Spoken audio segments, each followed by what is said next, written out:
Salut tout le monde, 8 juillet, angle mort. Hier, quelle journée, puis je pense que ça va être crime. Ça peut-tu être pire? Je parle pas pour moi, genre, je capote, je parle de la température. J'ai fait du vélo en matinée les 2 derniers jours. Puis en fin de journée hier, c'était digne de la Floride. Sérieux, pour être allé en Floride l'été, là, man. C'est raide en tabarouette, là. Tu sais, c'est comme... Moi, quand je suis revenu hier, il était à peu près midi et demi, 1 heure. Puis je me sentais comme quand j'étais en Floride en juin, où est-ce que tu peux pas sortir, faire une activité quelconque, incluant marcher, là, sans avoir une serviette. Regarde, c'est le robinet. Ça fait que moi, je préfère de loin ça pareil à l'hiver moins 30. Là. Je tiens quand même à le souligner par souci d'intégrité. Tout le monde qui me connaît, j'ai toujours eu la même phrase de mon cru. J'adore l'hiver. Quelle belle saison pour aller en Floride. Mais bon, aujourd'hui, je veux vous dire... Parce que ce matin, quand je faisais mes lectures, puis je regardais les trucs, je suis tombé sur une petite vidéo dans France Info du nouveau ministre de la Justice en France, suite au remaniement d'Emmanuel Macron d'il y a 2 jours, qui s'appelle Éric Dupond-Moretti, qui est le chum d'Isabelle Boulay, accessoirement.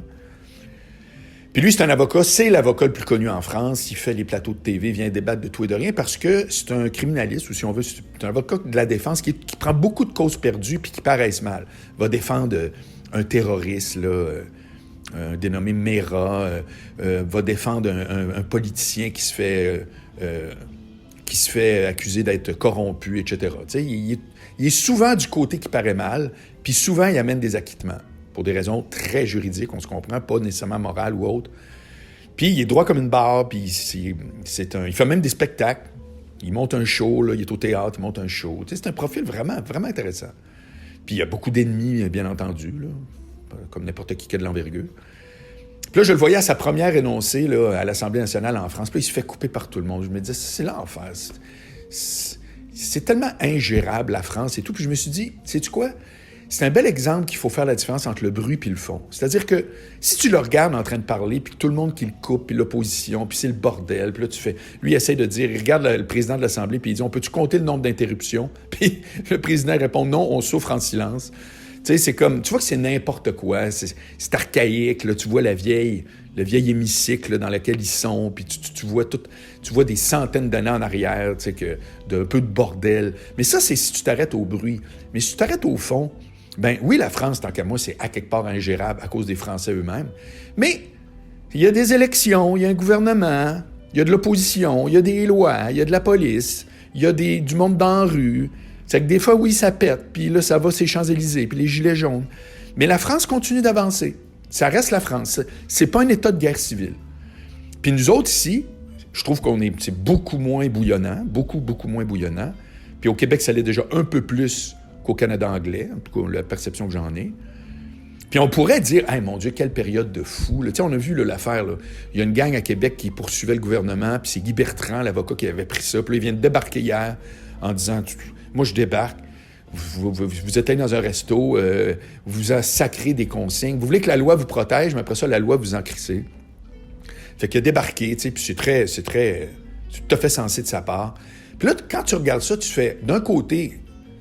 Comme c'est burlesque de dire « je poursuis le gouvernement pour des raisons qu'il va falloir que je prouve qu'il y a un complot international, puis tu sais, blablabla. » Et que tu fais comme, c'est burlesque. Puis de l'autre côté, tu dis « ah, ben vois-tu, un avocat sérieux avait pris cette cause-là, mais débarque. » Parce qu'à quelque part, le système continue à être plus fort que le bruit autour du système. Puis si vous coupez tout Internet pendant une semaine, puis vous lisez aucune nouvelle, la semaine d'après, vous allez dire, c'est drôle, dans ma vie à moi, là, grosso modo, il n'y a rien de changé. Vous allez voir le même monde, vous allez aller aux mêmes places, vous allez aller au Costco, il n'y a personne qui va se faire exploser avec une bombe au Costco pour dire que le COVID est un front. Comprenez-vous? Il y a beaucoup de bruit, mais il ne faut pas se laisser berner. Le fond demeure. C'est-à-dire que ce qui est important dans une société, c'est les institutions. Puis, ils sont pas parfaites. Puis justement, ils prévoient ne pas être parfaites. Donc, effectivement, nul n'est au-dessus des lois, le gouvernement inclus. Puis, si vous êtes angoissé par la période actuelle, moi, je vous conseille de juste prendre un petit recul puis de vous rendre compte qu'il y a beaucoup de bruit, mais que le fond demeure relativement inchangé. Fait que là, on a un vrai changement qui s'appelle un virus qui a fait en sorte que les gouvernements ont réagi de façon X. Ailleurs, X-2 ou plus 1, là, mais personne n'a fait tout et son contraire. Là. Tout le monde a bien vu que ça s'appelle un virus, qu'il y a un problème avec ça, puis on va essayer de... Là, il y a un confinement, puis le confinement, des fois, a été trop, des fois pas assez. On aurait pu faire autrement, blablabla, mais il n'y a pas d'histoire de « Ah, ça, c'est parce que lui dit ça, puis Satan est en l'air de ça. » Zéro, là.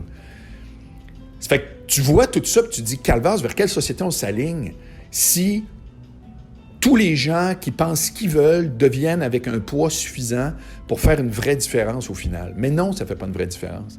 C'est ça l'affaire, ça ne fait pas une vraie différence. On est encore dans un système où, si tu veux faire une vraie différence, soit que tu fais une révolution dans la rue, puis bonne chance pour avoir assez du ouin-ouin pour venir casser des vitres puis changer le gouvernement, ou tu te présentes en politique. C'est A ou B. C'est A ou B. C'est pas... tu peux sortir dans la rue tous les jours, puis en bout de ligne, ça va être accessoire. On l'a vu avec les carrés rouges. C'était tous les soirs, là, rah, rah, rah, rah. En bout de ligne, qu'est-ce qui a changé dramatiquement? La réponse, c'est pas grand-chose. Pourquoi? Parce que les institutions sont plus fortes que le bruit. Fait que là, il y a bien du bruit sur Internet, puis là, il y a bien là, du gazé qui dit « En tout cas, moi, puis j'ai vu, puis là, les vaccins, puis la patente. » Mais dans la vraie vie, là, ben à un moment donné, la roue va retourner, l'économie va repartir, puis il va y avoir des changements. Puis je les souhaite. Je suis le premier qui les souhaite, moi. Je pense vraiment pas que tout roulait comme sur des roulettes. Il y a des changements qu'il faut qu'il y ait lieu. Parce que sinon, les extrêmes qu'on vit, même s'ils sont juste bruyants, à un moment donné, ils vont devenir vrais. Comme les extrêmes climatiques. Je veux dire, là, il y a beaucoup qui prétendent que le virus a rapport avec les dérèglements climatiques. C'est-à-dire qu'il y a plein d'espèces maintenant qui ont des nouveaux canaux de communication pour infecter un et l'autre et jusqu'à l'homme. C'est une théorie qui est pleine de bon sens, puis les températures qu'on a là sont pas jojo, puis tu sais, ça fait qu'on est dans des extrêmes. Alors, c'est-tu un lien direct avec des règlements climatiques? Je le sais pas, j'embarque pas là-dedans. Je fais juste vous dire que on est dans une période aujourd'hui, là, le climat... Prenez juste là, le dernier 24 heures, là. Pensez qu'est-ce qu'on vit. Il fait 40 kek, là, puis c'est hallucinant. C'est pas exceptionnel, mais je veux dire, c'est hallucinant. Donc, appelons ça une température relativement extrême. Puis, on est dans un cas de COVID où moi, je vous parle du centre-ville, puis même si les trucs ont réouvert, il n'y a personne à peu près nulle part. Ça fait que tu fais comme, c'est pas une situation normale. Clairement pas normale. Est-ce que cette situation anormale-là va faire en sorte que tout est maintenant bouleversé, puis qu'on va devenir comme dans un film post-apocalyptique? Puis, ben moi, je vois pas ça. Moi, ce que je vois, c'est que c'est un énorme soubresaut, qu'il y a beaucoup de bruit qui circule, parce que maintenant, il y a une plateforme pour ce bruit-là qui s'appelle Internet. Puis que si tout à coup, tu décroches de ça, puis tu fais juste voir c'est quoi ton quotidien en général, bien, tu vas te rendre compte que ce qui a changé, c'est 100% causé par la COVID, 100% causé par le gouvernement qui a instauré des mesures pour combattre ça. Exagéré ou pas, mais certainement pas mauvaise. Et que finalement, ben, les règles de base de la société, les gens que vous côtoyez, vos relations de travail, vous êtes en télétravail au lieu d'être... Ça n'a pas fondamentalement changé. Ça n'a pas fondamentalement changé. C'est que c'est facile de penser que le bruit change la réalité. C'est pour ça que j'ai parti mon truc en vous parlant de l'extrait vidéo d'Éric Dupond-Moretti. C'est pas parce que ça se passe en France que ça ne nous concerne pas, c'est juste l'exemple. C'est que le gars, tu fais comme, comment il va faire à travers ce bordel-là pour arriver à faire quoi que ce soit de décent? Alors, probablement que ça aide pas qu'il y ait une politique que personne s'écoute puis que ça se crie après, peut-être. Mais il reste qu'au final, ben, regardons ça, il va y avoir des lois qui vont être votées, puis il y en a qui vont dire oui, puis non, puis il va y avoir de l'opposition, puis il y a du monde, puis il va y avoir des journalistes qui vont dire ça c'est zéro, puis d'autres qui vont dire quelle excellente mesure. Comme on connaît déjà. Comme on connaît déjà. Ça fait qu'aujourd'hui, tout ce que je dis, là, c'est mon observation d'aujourd'hui, puis qui est vraiment un angle mort, parce qu'habituellement, les gens remarquent un ou l'autre.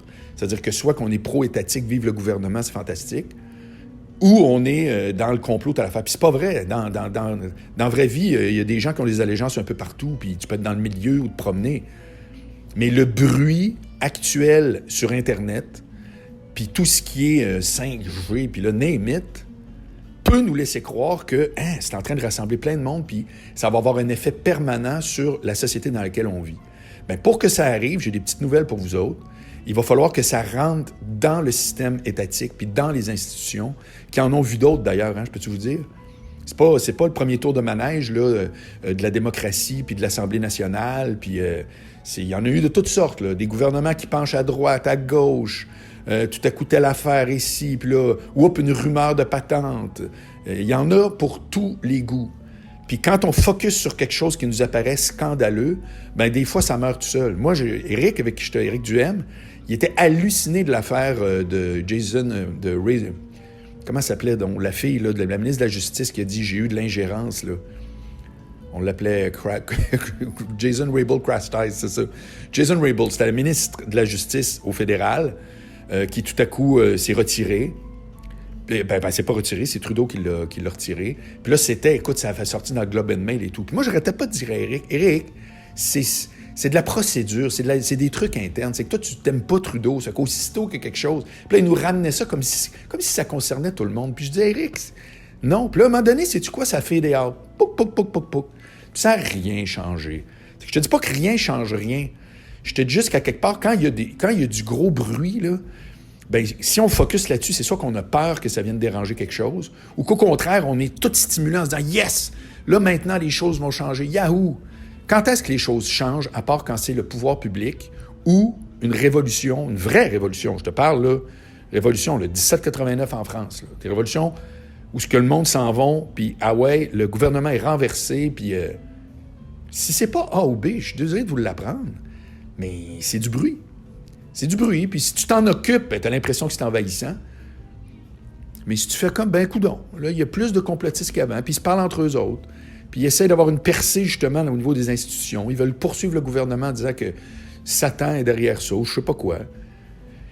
Ben, vous pouvez vous en occuper, ou vous pouvez aussi faire votre journée comme si de rien n'était, en vous disant, sais-tu quoi, à un moment donné, les choses rentrent dans l'ordre parce que le système en a vu d'autres. Le système en a vu d'autres. Ça fait que c'est ça. Puis c'est le même dans la vie personnelle aussi, tu sais. À un moment donné, c'est pas tout le temps les virgules qui font que tout pète, là. Puis si une virgule fait que tout pète, moi, je vais vous dire, c'est parce qu'il faut que ça pète. Puis moi, je crois pas que les institutions doivent s'écrouler, que le gouvernement doit... Alors, il peut changer. Demain, la CAQ peut s'en aller. Moi, ça me regarde pas. Mais je veux dire, le fait que tout à coup, il y a un gouvernement... puis que ça avance à coup de justement, les gens votent, les gens sont vers la droite, les gens sont vers la gauche, etc. On navigue là-dedans. Le fond finit par contrôler le bruit. Laissez-vous pas berner par le fait que tout à coup, c'est très bruyant, puis que ça vous affecte, puis vous pensez que ça y est, maintenant, on est dans un bordel sans nom. Non, le bordel est plus visible actuellement, j'en conviens, mais je vois pas en quoi ça va changer le fait qu'on est dans une société qui marche bien. La société, elle fonctionne. Le Canada, ça fonctionne. Le Québec, ça fonctionne. Puis quand ça ne fonctionne pas, il y a des changements, mais ce ne sera pas des changements burlesques parce qu'il y aura eu plus de bruit pour que ça devienne n'importe quoi. C'était ce que je voulais vous raconter aujourd'hui. Ça fait qu'on se reparle bientôt. Ciao!